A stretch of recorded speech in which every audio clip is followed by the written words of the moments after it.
மாமாக்கு இந்த ஊரும், இடமும் சேஃப் கிடையாது. நான் ஒரு நல்ல இடத்துக்கு கூட்டிட்டு போறேன்ட்டு, அந்த எக்ஸோட கசின் வந்து சொல்லுவாரு. பட் இதுலயுமே ஒரு பிளான் இருக்கு. இதுலயுமே ஒரு ட்விஸ்ட் இருக்கு. இந்த மூவில வர ஒரு கேரக்டர்ஸும் பயங்கரமா சேஞ்ச் ஆறாங்க. லைக் பச்சோந்தி மாதிரி அவங்கவங்க கலர் சேஞ்சிங் மாதிரி.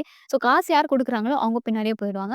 ஸோ அந்த பார்ட்ட விடுங்க. ஸோ இவன் என்ன பண்றான்னா, அவங்க மாமா வந்து கூட்டிட்டு போறான். ஸோ கூட்டிட்டு போற வழியில என்ன பண்றான்னா, ஸோ எப்படியுமே போட் கழிஞ்சு தானே போணும். அந்த ஊர வந்து தாண்டணும்னா அந்த ஆறு கடந்து போணும். ஸோ அந்த ஆறு கிட்ட எடுத்துட்டு போயி, அங்க ஒரு 4, 5 ஆளுங்கள கூட்டிட்டு வந்து, அவங்க மாமாவே அடிச்சு, அங்க வந்து அவன் தற்கொலை பண்ண மாதிரி கிரியேட் பண்ண பார்க்குறான். ஸோ அப்ப அவங்க மாமா சொல்றான், "நீ செய்றது ரொம்ப தப்பு. உன்ன நம்பி தானே உங்க அக்கா என்ன அனுப்பிவிட்டான்னா, என்ன மன்னிச்சிரு மாமா. எனக்கு காசு தான் பெருசா தெரிஞ்சுச்சு. நீங்க தெரியல." அப்படின்னு சொல்லிட்டு அவன அங்க அடிச்சு, தண்ணீல முழுக சூசைட் மாதிரி கன்சிடர் பண்ணிர்றாங்க.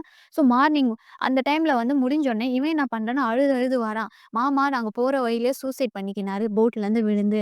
ஸோ அத கேட்டோனே ஹீரோயினால தாங்கவே முடியல. ஏன்னா ஃபர்ஸ்ட்டு அப்பா இறந்தாரு. அப்புறம் ரைடு வந்துச்சு. அதுக்கப்புறம் இவரும் ஜெயில்ல போட்டாரு. ஸோ ஜெயில்லருந்து வந்த கொஞ்சம் ஸ்பாட்லயே அவரும் சூசைட் பண்ணிக்கினாரு. இப்ப அவங்க அண்ணனும் கூட இல்ல. ஸோ இந்த மாதிரி லைஃப் வந்து 1, 2 இல்லங்க. பக்கமா உடைஞ்சு போய் ஹீரோயினி உக்காந்துட்டே இருப்பா. ஸோ அவனால என்ன பண்றதுன்னே தெரியல. ஸோ அதுக்கப்புறமேலுக்கு காலையில ஆகுது. போஸ்ட்மார்டம் முடிஞ்சு அவனோட டெட் பாடி வந்து அவ கதறி கதறி அழுறா. ஸோ அந்த டைம்ல வந்து ஹீரோ கிட்ட போய் சொல்ல போறா. உன்னால தான் இந்த வாழ்க்கையே எனக்கு கிடைச்சிது. இந்த நரக வேதனையே.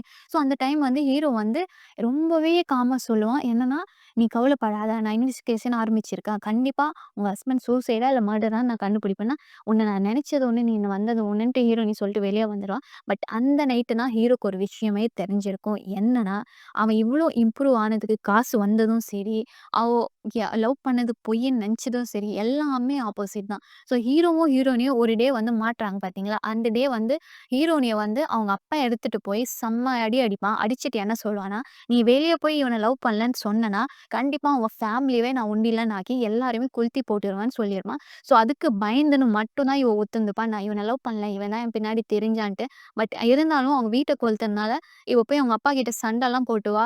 என்னென்னவோ ஆர்ப்பாட்டம் பண்ணுவா. ஆனா அவங்க அப்பா ஒத்துக்கவே மாட்டான். ரூம்ல போட்டு அடிச்சுருவான்.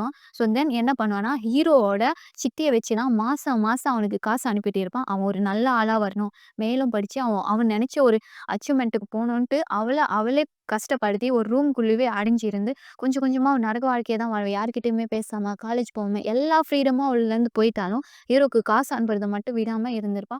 அவ என்னைக்கு ஐஏஎஸ்ன்னு ஆயிட்டு ஒரு நியூஸ் வந்துச்சோ, அன்னைக்கு பார்த்து அவ ஹேப்பியான டேய்! அது மட்டுமா தான் இருந்திருக்குன்ட்டு அவங்க சித்தி சொல்லுவாங்க. ஸோ இதெல்லாம் ஹீரோ மைண்ட்ல போயிட்டே இருக்கும். ஸோ அந்த டைம்ல வந்து ஹீரோயினி வந்து இந்த மாதிரி சொல்வா, "எல்லாத்துக்கும் காரணம் நீ தான். உன்ன நான் எப்படி நினைச்சு வந்தேனோ, நீ அப்படியே மாறிட்ட." அந்த மாதிரி சொல்லும்போது, இவன் எவ்வளோதான் காம் டவுனா அவள ஆக்கணும்னு பேசினாலும், அவ வந்து லைக் வில்லன் மாதிரியே பார்ப்பாங்க. ஸோ இதுக்கப்புறம் இந்த சீசன் இங்கோடு முடியுது.